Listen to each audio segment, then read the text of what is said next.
Vijana mapendo daima, mapendo tena daima. Tumsifu Yesu Kristo. Vijana mko hoi, mko hai?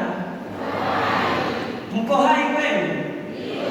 Hebu nisikie makofi na vigelegele asubuhi ya leo.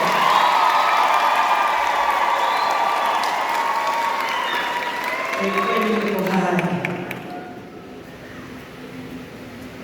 Mheshimiwa sana Baba Paroko, watawa wetu, masista ambao tumejumuika pamoja nao, viongozi kamati tendaji ya dekania, viongozi wa maparokia, tumsifu Yesu Kristo.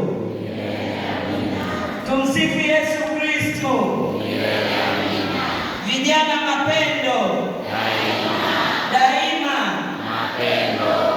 Basi tunamshukuru Mungu kwa ajili ya siku ya leo ambayo Mungu ametupa nafasi na kibali kwa ajili yenu vijana wetu, ili muweze kusikia yale ambayo kama waseminishaji tumeleta kwenu, yaweze kuyavusha tunapoelekea hasa mwisho wa mwaka, kipindi cha uchaguzi kama alivyosema Baba Paroko, ili yaweze kutupa mang'amuzi na vijana tuweze kuimarika kiroho, lakini tuweze kuwa na badiliko la kimwili pia. Tumsifu Yesu Kristo.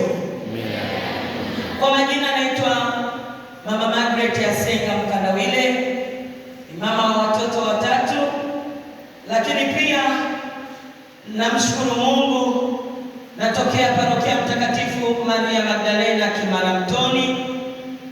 Mimi ni katibu wa WATA, lakini wakatibu wa WATA pia dekania Makuburi, lakini natokea kamati ya uinjilishaji jimbo la Dar es Salaam. Kwa hiyo nachukua nafasi hii na mshukuru Mungu kwa ajili ya kuja kusema na watoto wetu, na mimi niko hapa kama mama, manake mama nami na vijana kama nyie wamemaliza chuo, kwa hiyo nawaelewa vizuri. Kwa hiyo niko hapa kusema na watoto, na niko hapa kama mama, manake mama sitafunga kama baba anavyofunga kidogo, lakini mama nitapasua majibu kidogo. Vijana